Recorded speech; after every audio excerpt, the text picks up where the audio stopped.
All of that happened.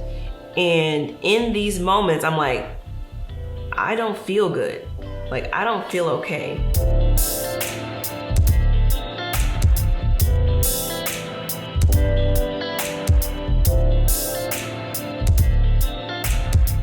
Hey fam, welcome to The Cole Life. We are talking about something that is pretty intimate to us. Yeah. This is a conversation that we've been wanting to talk about.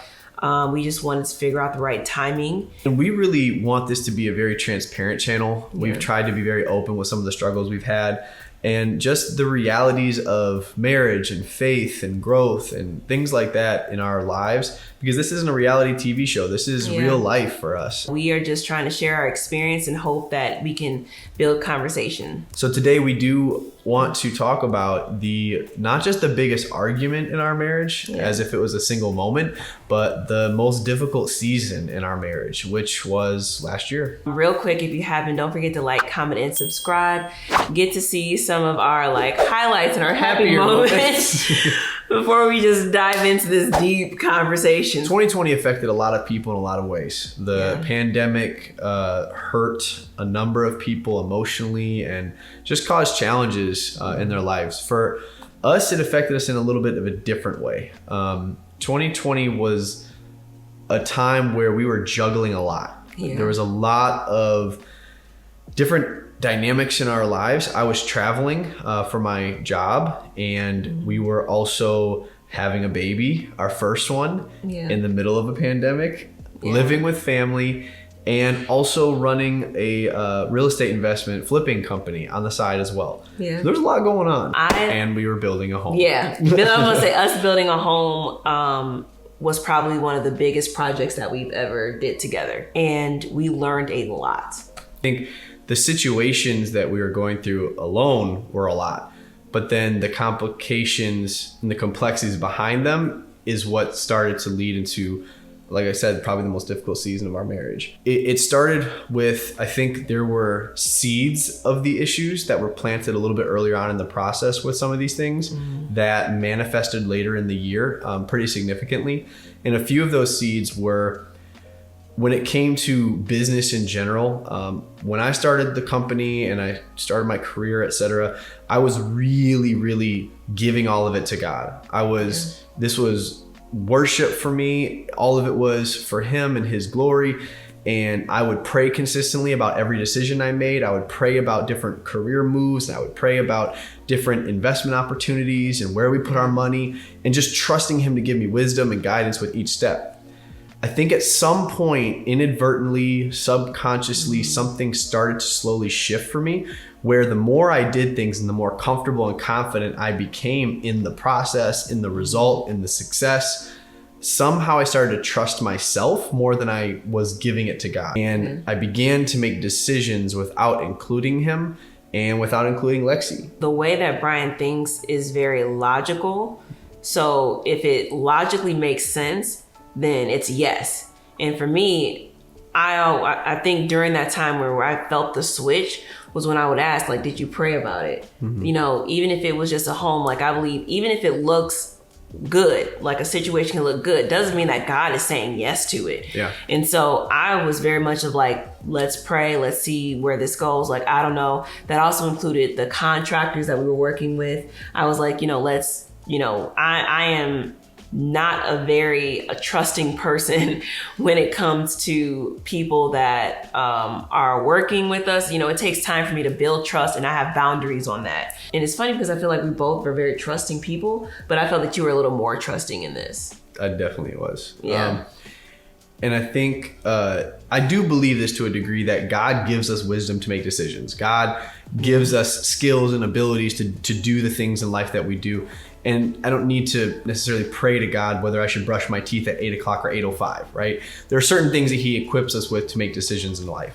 I think I took that too far though. Yeah. I started to trust my own abilities. I started to let pride kind of come up in myself, that I put more weight in me than anyone else. It started to also affect us personally, even with the building of our home, because I thought of myself almost like an expert in some sort of ways, because flipping houses, designing houses, doing renovations, like that was my thing, right? Like I knew more about it. So when Lexi would offer suggestions and opinions, again, inadvertently, not intentionally at all, I think I would feel that my opinion was more valuable, or it outweighed her, or it trumped her opinion. Yeah. I didn't feel like it was, no, you're wrong, like this is it. Mm-hmm. It was just kind of like, no, I like, trust me, this is going to look good. Yeah. Like I know this, I know the outline, I know this. Now I'm not a visual person like that. Mm-hmm. So when I would see something, I'm like, oh, this looks kind of,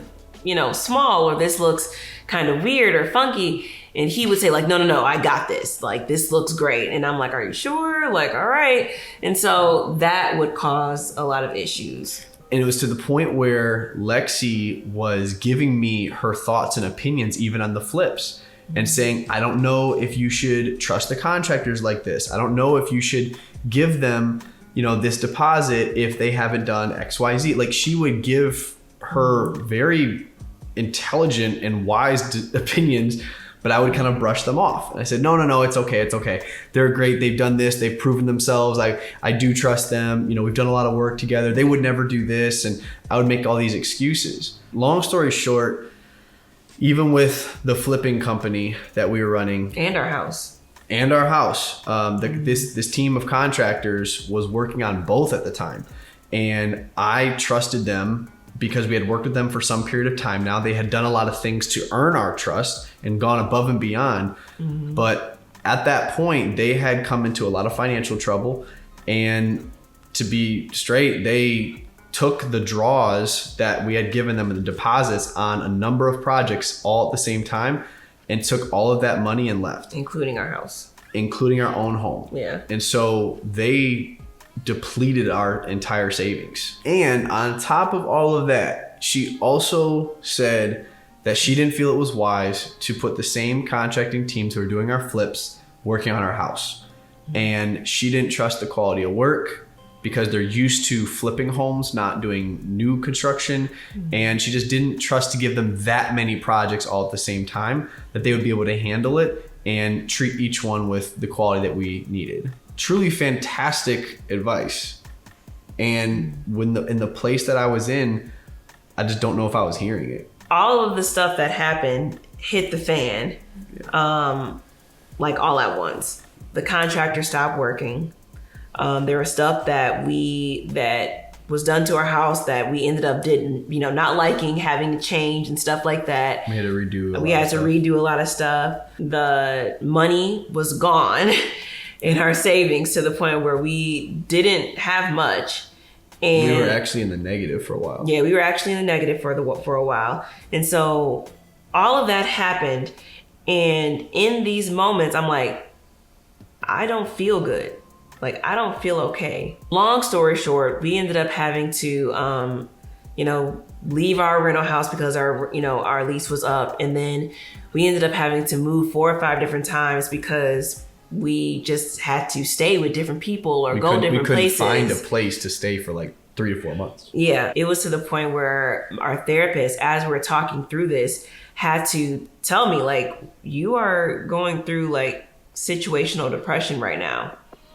And Brian even mentioned it, I want to say a couple of weeks before that. And I like completely rejected it because I'm just trying to push. I'm just trying to keep it going. What I'm thankful for is that after all the stuff hit the fan, Brian didn't come to me like defensive or, like, oh, well, we got to figure this out. It is what it is. Brian was extremely like sensitive to us and sensitive to me and understood everything that went wrong and apologized profusely. He started to feel like he wasn't being a good husband, a good father. I think that hit you hard. I think that we kept this communication open to talk about all the stuff that went down.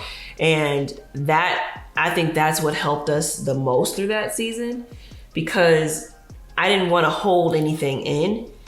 I think we were very communicative about what was going on with us emotionally. All of these things were on my shoulders. These were responsibilities that God gave me to protect my family, to keep them safe, to, take care of them financially, to create an environment of stability. And I had let them down in all these areas. I made decisions that were unwise and trusting when I shouldn't have, and I should have had certain parameters and boundaries in place to prevent the degree of what happened. Because it's not that it couldn't have happened. It still could have happened. It didn't need to happen to the degree that it did. And because of that, now my family is in a tough spot financially. And then we had to recover from that. But then also now we have a newborn baby. I have a wife that's going through postpartum with a newborn, watching that newborn all day while I'm at work and trying to handle all these things at night. So I'm not home a lot, during that period, because I'm working through all these issues. And she has to watch this baby. And she has to watch this baby in a different home every 2 to 3 weeks for months until we finally settled into a month-to-month lease that we found probably 2 months later. Honestly, their apartment was lit. I was having that little apartment that you guys saw. Like that was fun. That was peaceful. Because it was just us. But simultaneously, I really felt like me just trusting God to give me the strength of encouraging him every day, and then also working on my forgiveness and not letting resentment take root into our marriage. That was a process. It wasn't easy. And it was something that we had to go through together. We talked with a therapist. We spent some time praying, and we had great support. It was not easy, but it gave me some sort of strength to really encourage you and encourage myself. And we both just, be there for each other. We're trying to get to this better place. More bad news would come. Yeah. Almost every other day, it felt like. Yeah. It felt like every time we would work through an emotional moment, get to a place of strength, and just put our chest out like, okay, we're going to be okay. We got this. Next day, we get another heartbreaking news of something else that happened, and then something else that happened, something else they did wrong, something else we had to fix, more money went out. It felt for a period of time like it was just never ending. And that's where I truly felt like we had to really give this thing to God. Like there would be times I'm like, Brian, we just need to pray. We need to get down. And both of us, there was times where I was weak. There was times where I was frustrated. And Brian would just have to hold me, or just like, I'm going to get us out of this. I'm going to work through this. And there was times we just had to be there for each other. And it was a true testament of like, we cannot see each other as the enemy. We have to see each other as a team. And it was so hard sometimes to see each other as a team, to just being real. And I was going to say, I want to be very transparent and very honest about this, that, the struggle that we had through the season wasn't just because of external, factors. No. Like this is very much, Yeah. I made decisions and left Lexi out of those decisions. And it built up a resentment in her towards me, because it felt like we weren't together. We weren't a team. We weren't a unit. We weren't unified in moving forward in life. I wasn't valuing her opinion. And again, none of this was intentional. None of this was me just deciding not to care. It was just the way that I was functioning and the way that I was operating. Decisions were presented to me and I just made them and I just kept it moving. Yeah. But it caused a rift between us, and that forgiveness did not come overnight. No, like legitimately, that was a process. It was a process, and I had to realize that it was a process. There was a lot of moments of happiness. There's a lot of moments of peace. There was a lot of moments of laughter, and we still had a great marriage through it. Yeah. But it was like there was this, I don't know what to call it. I don't mean not to be describing this well, but like a cloud, or it just felt like there was this kind of ever looming presence of this issue in the background. Yeah. That we knew we had to fight every day to get through and work every day to get through. Yeah. And we were happy with each other, but still knowing that there's hurt. We still have some work to do. We still have some things that we have to work at.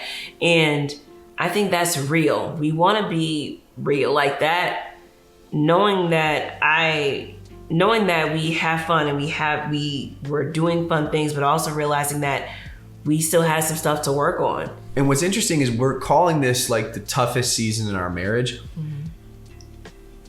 we didn't really have like passionate arguments during this time. I mean, we had difficult conversations, but there were other times in our marriage that we were having a lot more heated debates, heated arguments, moment of hanging up the phone or storming out, like we have had those moments in our marriage. Absolutely. This season wasn't that though. No. What made it difficult wasn't loud voices and, in really strong emotions towards one another in a moment. It wasn't an argument. No. It was just a season of difficulty when you felt like you didn't know how to get out of it. Yeah. It felt for a period that we just didn't know the pathway to recover. Like we're doing the right things, but there's hurt that's still there. And I think that's the reality of like, the hurt is still there. So you have to keep working at it, because the truth is that those little seeds created a plant. Yeah. It created something that was here, and now it was a root. Like it was a root. And then it started to make me feel like, okay, I don't feel valued. I don't feel appreciated. My words don't mean anything. And all of these are sitting in the back of my head. And so now I have to almost recalibrate my brain to have memories of, no, he values your opinion. He does appreciate you by showing you this, by showing you that. And it's like, no, you do communicate well because you guys communicated like this, you communicated like that. He is willing to hear you and so it helped me push out those other moments where I didn't feel valued or I didn't feel appreciated. It started to pretty much pull that root out and replace it with good. And that's what we had to do. It's not that we bottled everything up and just chose not to bring it up because we didn't want to argue about it. Or it was that truly... has never been us. It was truly we didn't identify it to the degree that it should have been identified. And now we're presented with this challenge that is deep. Yeah. And now we got to address it and go back. And not that it was a surprise to me or a shock, but it was, again, the depth of how you felt. Yeah. And the depth of where we were at seemed a little sudden for me.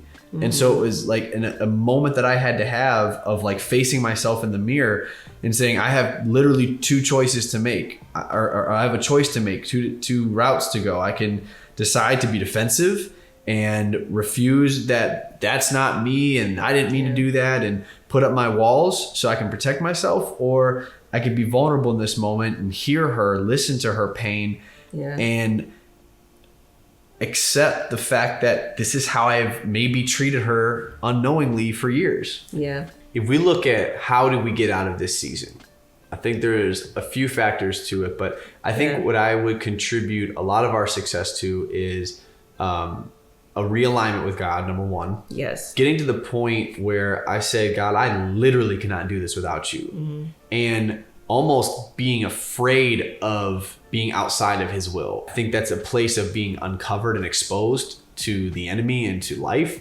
that I don't ever want to be in again. And so there was a realignment with God. But when I look at just like from a marital perspective, how do we work through these things?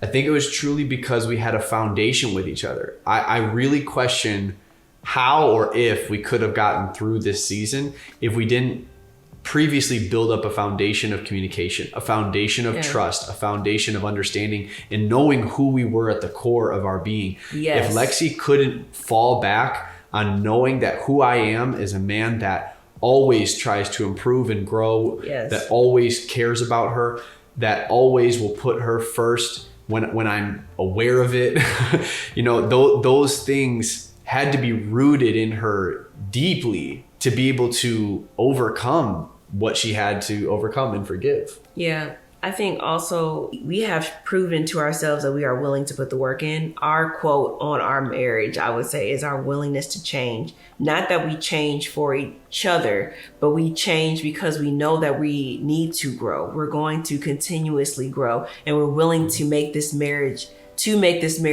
work. We are willing to put in the effort and to change whatever it is that we need to change to make this a better marriage. And I also say a therapist. Having a therapist, we were able to talk through a lot of stuff But I would also say that we talk about proactively meeting with a therapist. And because we've been doing that, I think that's why we didn't argue. We weren't yelling or screaming. We haven't done that in years. But we are able to have that kind of communication now because we've been working at it for so long. Yeah. So proactively working on it helps us to handle these things a lot better. And so today, we have made a lot of shifts. Even when we were finishing our basement, that's a project that Lexi was very nervous about because it was one more project. How's Brian gonna treat me with this process? And we just made significant changes. I included her in every little tiny decision because not because I had to and not because she didn't trust me to make the small decisions, but because I'm trying to build up a habit of including her, a habit of valuing her opinion and also changing my thinking of it too, and realizing like I want you to keep this, like I'm we're trying to do this, but putting it into practice in everyday life and building the proper habits, because I think you have to break down what previous mindsets we had, right, and then reestablish new ones, and that takes time and practice and putting into your everyday. Yep. So it should be no surprise that marriage is difficult. It should be no surprise that any relationships require a lot of work and coming together and seeking God first. And there's always a lot of complexity. So we're proud that we worked through them, and we're in a really great place right now. So I'm happy. I'm happy too. I'm thankful that I have a husband who is consistently willing to change and willing to grow. Like God has truly blessed us because I think we're both willing to put the work in. So thank you guys for listening to this conversation. I hope that it helped in any kind of way. We have a question for you guys. What was some of the hardest moments in your life and how did you overcome? Whether you are single, married, dating, we want to hear all of them, and just so we could build community and build a conversation and know that you're not alone. Marriage is something that we have to work at every day, and to actually have a happy marriage. So I know just happy single life, happy dating life, relationships, all of that. So we want to hear about it. But we're praying for you. We hope that you're praying for us, and we love you all. We'll see you later. All right. Love you guys. Bye.